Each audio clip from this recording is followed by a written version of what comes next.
અચાનક મનમાં ચાલતા ભાવ બદલાઈ કેમ ના ગયા? હા એ જ, મનમાં ચાલતો ગુસ્સો અચાનકથી શાંત થઈ ગયો. એમનો અવાજ અને શબ્દો સાંભળીને એવું કેમ થયું હશે? આવું મીઠું ભજન તો આટલા વર્ષોમાં ક્યારેય નથી સાંભળ્યું. ભાઈ તમારું નામ શું છે? નરસિંહ મહેતા. અરે અરે ભાઈ, તમે લોકો મને પગે ન લાગો. પગે તો ઈશ્વરને લાગવાનું હોય, માણસને નહીં. એટલે પૂજ્યશ્રીને પણ પગે નહીં લાગવાનું? આ પૂજ્યશ્રી કોણ છે એ હું નથી જાણતો, એટલે એ વિશે તો હું કંઈ ન કહી શકું. પણ હા, હું એટલું જાણું છું કે માણસની ભક્તિ કરવા કરતા ઈશ્વરની ભક્તિ કરીએ તો મનને શાંતિ મળે છે. ગમે તેટલી કડવાશ હોય તો પણ દૂર થઈ જાય છે. આ જુઓ ને, હમણાં થોડી વાર પહેલા તમે લોકો જ મારો માર્ગ રોકી રહ્યા હતા, અને અત્યારે તમે કેટલું સારી રીતે વર્તન કરી રહ્યા છો. આ જ છે ભક્તિની શક્તિ. એ બકવાસ બંધ કર. આ ગામમાં સવારમાં માત્ર ને માત્ર પૂજ્યશ્રી દ્વારા ગવાતી શિવ સ્તુતિ સંભળાશે, તારા જેવાના ભજન નહીં.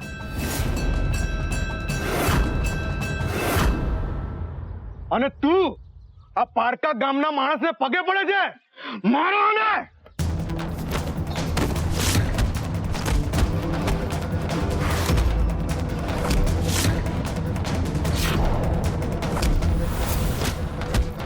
અરે ભાઈ, હા શું કરો છો તમે?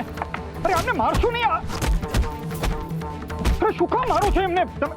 હવે તારે પૂજ્યશ્રીને ત્યાં જઈને માફી જ માંગવી પડશે. શાની માફી?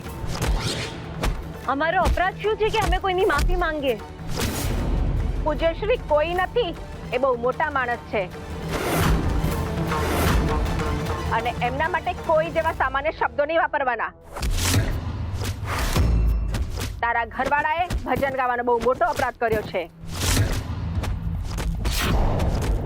મધુભાઈ, આને પૂજ્યશ્રીને ત્યાં નહીં લઈ જાવ ને તો કામ આખું ભડકે ભડશે, કહી દઉં છું. અરે હા હા ભાઈ, ત્યાં જ લઈ જઈએ છીએ. ઉભા રહો. અરે તમે બધા શાંતિ રાખશો. અરે ત્યાં જ લઈ જઈએ છીએ, શાંતિ રાખશો તમે બધા. મારે એ જ તો જોઈતું હતું. અને આ મૂર્તિ એ પૂજ્યશ્રીને નક્કી કરવા દઈએ. આ લોકોને લઈ જાઓ, ચલો. ચાલો પૂજ્યશ્રીને ત્યાં, ચાલો.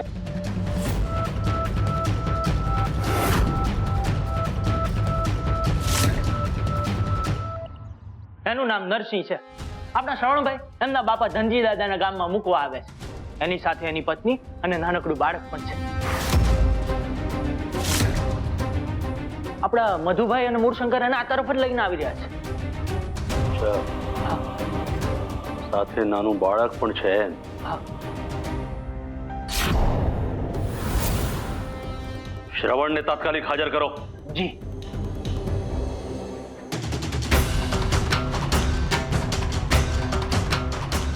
હું એમ કહેતી હતી કે પરગામથી આવેલા ધણી ધણિયાની અને એના બાળક હારે આપણે શું લેવા દેવા?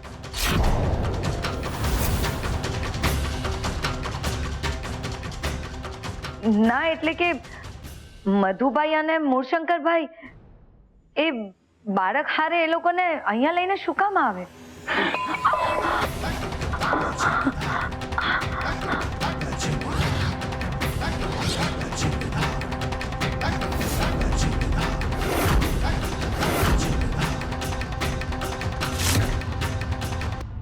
જરૂર પડે ત્યારે જ મોઢામાંથી શબ્દો નીકળવા જોઈએ, એવું છે ને?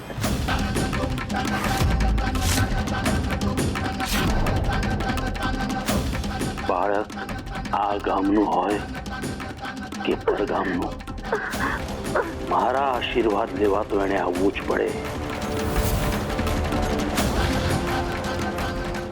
શિવ એ જ સત્ય છે.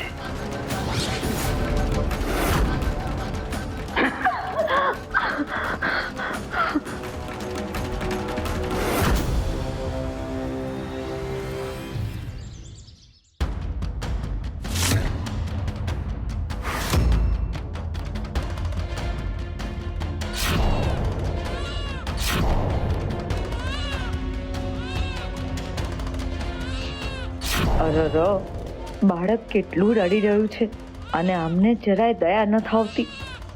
આમણે નાના બાળકને પગેથી આશીર્વાદ દેવાની જે પ્રથા પાડી છે એ એકદમ કાળજું કંપાવનારી છે.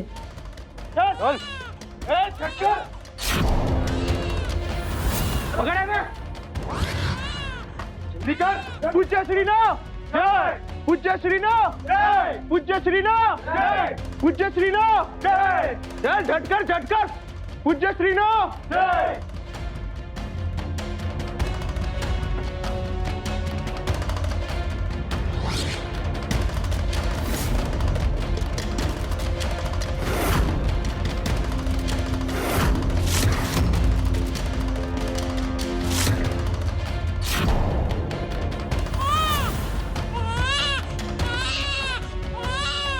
પૂજ્યશ્રીનો જય, પૂજ્યશ્રીને જય.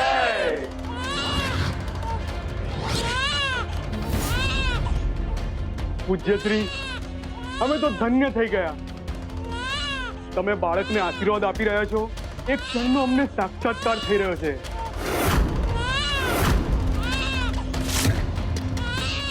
અમારા તો ભાગ્ય ઉગડી ગયા.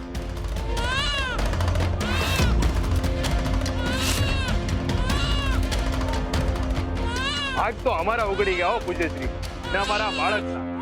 અને જો આટલા વર્ષો પછી અમારી ઘેર પારણું બંધાય ને તો એ તમારા જ આશીર્વાદ કહેવાય. નહીં તો અમે તો નિસંતાન રહી જાત હો બાપા. તમારા બાળકને લાંબુ આયુષ્ય મળશે અને તમારી ખૂબ સેવા કરશે. બાળકના કપાળ પરથી પગ હટાવો.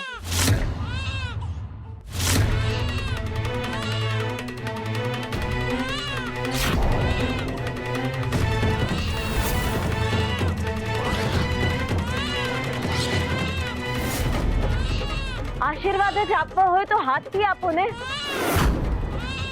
બાળક રડી રહ્યું છે, સમજાય છે તમને?